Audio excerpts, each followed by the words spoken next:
नमस्कार, मैं हूं प्रवीण गौतम। दोस्तों, वीडियो में बात करेंगे कि क्या बिहार में मुफ्त की रेवड़ी बांटते हुए 75 लाख महिलाओं को 10,000 रुपए ट्रांसफर करते हुए पीएम मोदी को पूर्व प्रधानमंत्री राजीव गांधी और नेता विपक्ष राहुल गांधी का इस तरह मजाक उड़ाना चाहिए था।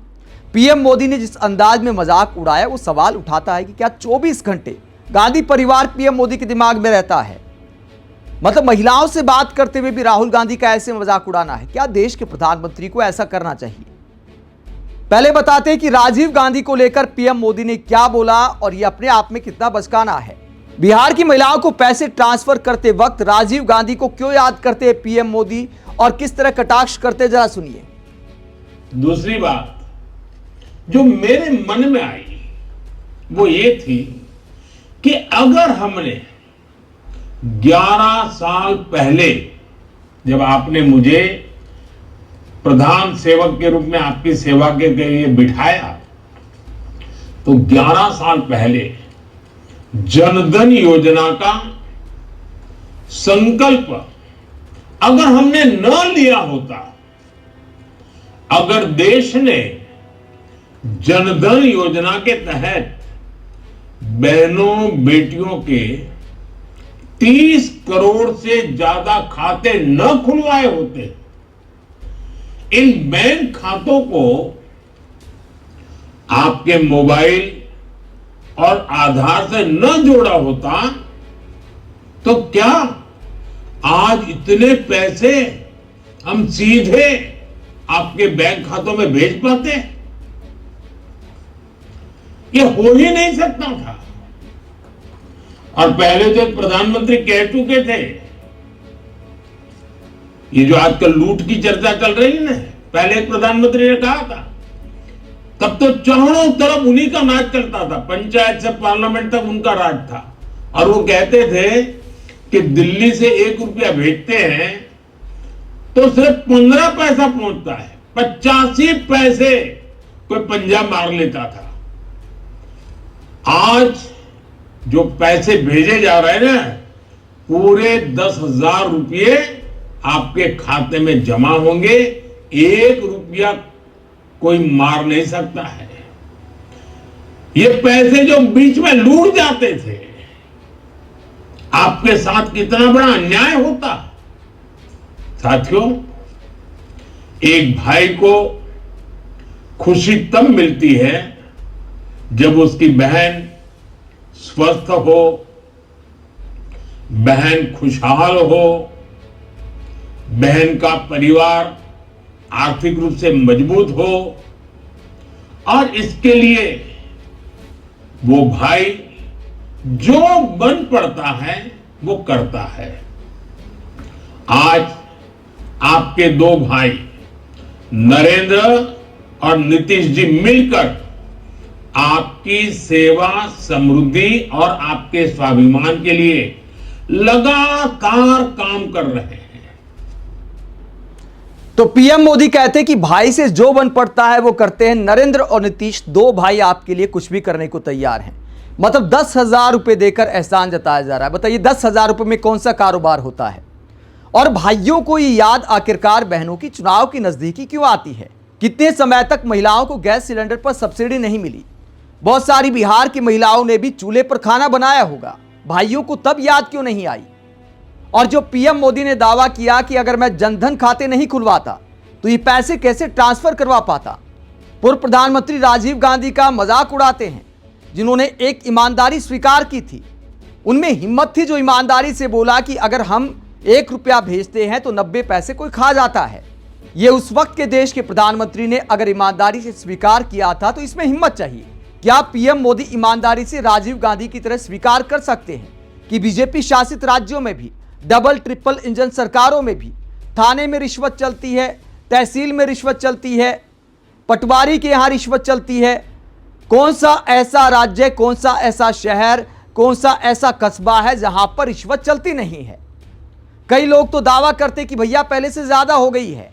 तो जब आपकी सरकार, आपकी डबल इंजन सरकार है, भ्रष्टाचार को खत्म नहीं कर पाई, आपके मंत्रियों पर प्रशांत किशोर गंभीर आरोप लगा रहे हैं, साक्ष्य होने का दावा कर रहे हैं, जिन पार्टियों के बारे में आप बात करते हैं कि इतने साल पहले उन्होंने लूट मचा रखी थी, उन्हीं पार्टियों के नेता ट्रांसफर होकर आपकी पार्टी में आए, आज सत्ता सुख का आनंद ले रहे हैं, बड़ी बड़ी पोस्ट पर हैं। जिन नेताओं को आप भ्रष्टाचारी बताते आए उनको आपने बड़े बड़े पद दे रखे हैं।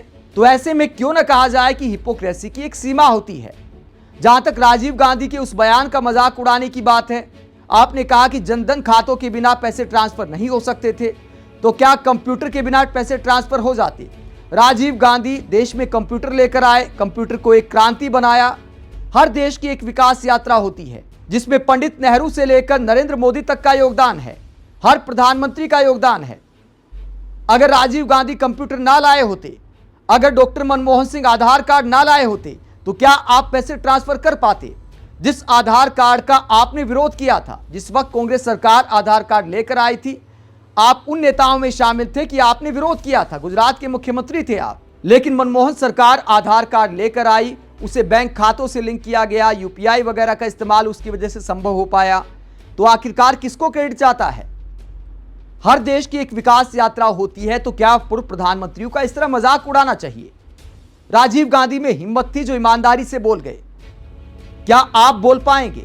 क्या किसी राज्य का मुख्यमंत्री ये बोल सकता है ईमानदारी से? राजीव गांधी ने यह बात कहते हुए सुधार करने की बात की थी कि हमें ईमानदारी लाने की जरूरत है, लेकिन उस बयान को आधार बनाकर यह साबित करने की कोशिश की जाती है कि देखिए तब तो भ्रष्टाचार था, अब भ्रष्टाचार बिल्कुल खत्म हो गया है। क्या बीजेपी समर्थक भी इसको स्वीकार कर पाएंगे? सबको पता है कि किस राज्य में, किस शहर में कितना भ्रष्टाचार है, नगर निगम कैसे काम करते हैं, थाने तहसील कैसे काम करते हैं, कितनी रिश्वत चलती है, सबको पता है। राजीव गांधी के बाद पीएम मोदी ने राहुल गांधी का भी मजाक उड़ाया, जो इस बात को दिखाता है कि 24 घंटे शायद राहुल गांधी पीएम मोदी के दिमाग में रहते हैं। हालांकि बीजेपी नेता दावा करते कि राहुल गांधी हमारे लिए कोई मायने नहीं रखते, मूर्ख टाइप के नेता हैं। फिर ऐसे नेता को मंत्री से लेकर प्रधानमंत्री क्यों याद रखते हैं? महिला मिठाइयों की बात कर रही थी, पीएम मोदी राहुल गांधी के बयान पर पहुंच जाते हैं, और क्या वार्तालाप होती है जरा सुनिए। मुझे बहुत खुशी हो रही है कि मुख्यमंत्री महिला रोजगार योजना के तहत जो 10-10 हजार की राशि दी जा रही है, ये मैं पहले से उसमें लड्डू बतासे की दुकान करती थी, अब मैं टिकरी, बालूशाही, जलेबी और बर्फी भी बनाऊंगी। पुनः मेहनत करके मैं वो 2 लाख रुपए की राशि भी प्राप्त करूंगी, जिससे मैं अपनी दुकान को बड़ा करूंगी और स्टाफ को भी बढ़ाऊंगी। अच्छा पुतुल देवी जी, आपने जलेबी की बात बोली। आपको मालूम है ना, बीच में हमारे देश में जलेबी पर बहुत राजनीति चलते थे। जी जी जी, चलिए बहुत बहुत धन्यवाद। तो हरियाणा चुनाव में जलेबी को लेकर राहुल गांधी ने जो बयान दिया था, जलेबी एक्सपोर्ट करने की जो बात की थी, उस पर कटाक्ष करे, उस पर मजाक उड़ा रहे पीएम मोदी। जलेबी मिठाई की दुकान चलाने वाली महिला के सामने क्या इस तरह की राजनीति करनी चाहिए? क्या इस तरह विपक्षी नेताओं का मजाक उड़ाना चाहिए? चलो, अपनी पार्टी का कार्यक्रम होता, समझ आता है, सरकारी कार्यक्रम है। सरकारी कार्यक्रम में एक तरह से देश के प्रधानमंत्री वोट भी मांगते हैं। डायरेक्ट तो ये नहीं बोला कि हमें वोट दीजिए, ये कहा कि आरजेडी का शासनकाल आपको याद है ना, महिलाओं के साथ क्या क्या होता था। तो उस बात को याद रखना है, उस बात को मन में बिठा कर लेके जाना है कि हम आपके लिए ये करेंगे, आपके लिए वो करेंगे। तो वोट मांगने का कार्यक्रम था या महिलाओं की मदद करने का कार्यक्रम था? जहां तक मदद की बात है, इन महिला ने कहा, मुझे हंसी आ गई थोड़ा सुन के, जो महिला आज के दिन बिना 10,000 रुपये सरकार की मदद लिए लड्डू बना सकती है या और मिठाइयां बना सकती है, क्या 10,000 रुपये मिलने के बाद ही जलेबी बनाने योग्य हो जाएंगी? 10,000 रुपये में आज के दिन में आखिरकार क्या आता है? कौन सा नया कारोबार खड़ा किया जा सकता है या कितना सुधार किया जा सकता है? अगर कोई अपनी दुकान पर लड्डू बना सकता है तो जलेबी बनाने के लिए 10,000 रुपये की मदद नहीं चाहिए होती है। ठीक है, चुनाव है, चुनाव के लिए मुफ्त की रेवड़ी बांटी जा रही है, जबकि पहले प्रधानमंत्री मोदी कहा करते थे कि रेवड़ी वाला कल्चर खतरनाक है, ये देश को बर्बाद कर देगा। वोट पाने के लिए देश के विपक्षी दल देश को खतरनाक राजनीति की तरफ ले जा रहे, तरह तरह के बयान पीएम मोदी ने दिए थे। अब सवाल ये उठता है कि उस विचारधारा का क्या हुआ? बिहार में अगर विकास किया होता, महिलाओं के लिए काम किया होता, तो क्या चुनाव के नजदीक इस तरह 10-10 हजार रुपए बांटने की जरूरत पड़ती?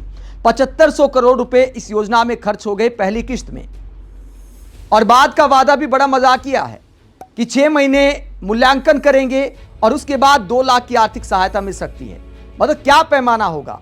इन महिला का उदाहरण ही ले लीजिए, लड्डू जलेबी की दुकान है, पहले से बनाती आई हैं, 10,000 रुपये मदद पाकर अपनी दुकान का किस तरह विस्तार कर देंगी। मतलब 10,000 रुपये में कितना विस्तार हो सकता है कि उसके आधार पर आगे 2 लाख की सहायता भी मिल सकती है। इसका पैमाना क्या होगा, कौन इसको मापेगा, इसका मापदंड क्या है, कुछ साफ नहीं है। साफ ये नजर आता है फिलहाल चुनाव नजदीक है, 10,000 रुपये देकर फील गुड वाली फीलिंग कराई जाए, चुनाव में फायदा उठाया जाए।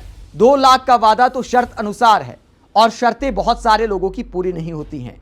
आप इस पूरे मुद्दे पर क्या सोचते हैं, कमेंट बॉक्स पर अपनी राय जरूर दें। साथ ही चैनल को सब्सक्राइब भी करें। नमस्कार।